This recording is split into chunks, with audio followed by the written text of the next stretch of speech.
La penetrazione di Tomassini che trova lo scarico in angolo per Gergati e la tripla va nuovamente a segno.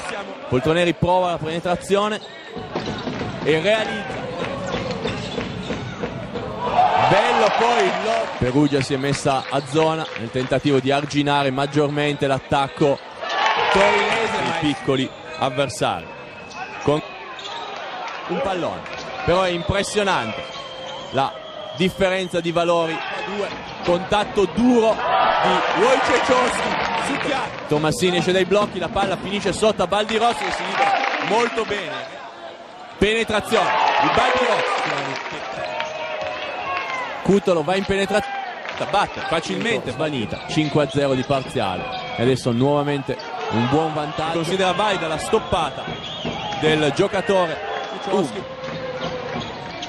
sul mismatch, tiro da Trevino, vince quindi la gara inaugurale della sua stagione per 74-61, dimostrando di essere sicuramente una delle formazioni più complete della categoria e di poter ambire a una delle prime 4 posizioni che daranno la possibilità di giocarsi i playoff per l'unica promozione in Lega 2 di quest'anno. Complimenti anche alla Leomatic Perugia, ha comunque giocato una buona partita cercando di restare sempre incollata e ha fatto vedere un ottimo Poltroneri, autore di 27 punti.